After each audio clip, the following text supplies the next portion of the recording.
دیکھیے کاشف بات یہ ہے کہ حضور اکرم صلی اللہ علیہ وسلم نے نماز جنازہ ہمیشہ مسجد سے باہر پڑھائی ہے۔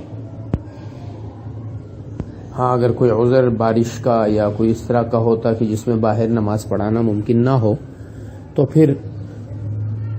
جنازہ آپ نے مسجد میں پڑھایا ہے، ورنہ تو عمومی طور پر نماز جنازہ کو باہر ہی رکھا گیا ہے۔ اس بنا پر حضرت امام ابو حنیفہ رحمہ اللہ کے نزدیک نماز جنازہ کا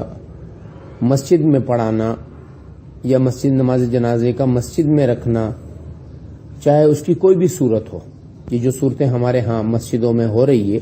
یہ بھی حضرت امام ابو حنیفہ رحمہ اللہ کے نزدیک صحیح نہیں ہے، مکروہ ہے۔ لیکن مشکل یہ ہو گئی ہے کہ اب ہمارے ہاں جنازہ گاہ نہیں ہوتے اور جنازے پڑھانے کے لیے پراپر جگہ نہیں ہوتی، یا تو آپ سڑکیں بلاک کر کے جنازے پڑھائیں یا پھر آپ اسی طرح سے کریں کہ امام اور جنازے کو کم از کم مسجد سے باہر کر دیں اور بقیہ لوگوں کو اندر رکھیں تاکہ وہ جو کراہیت ہے، ممانعت ہے، اس میں کمی آ جائے۔ تو یہ جو شکل اختیار کی جاتی ہے یہ در حقیقت ایک مجبوری کی بنا پر کی جاتی ہے،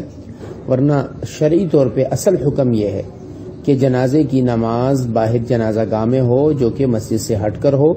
یا تو کہیں قبرستان میں جگہ بنی ہوئی ہو یا کوئی ایسی جگہ ہو کہ جہاں جا کر لوگ جنازہ پڑھ سکیں۔ مسجدوں میں جنازے کا پڑھنا یہ ٹھیک نہیں ہے۔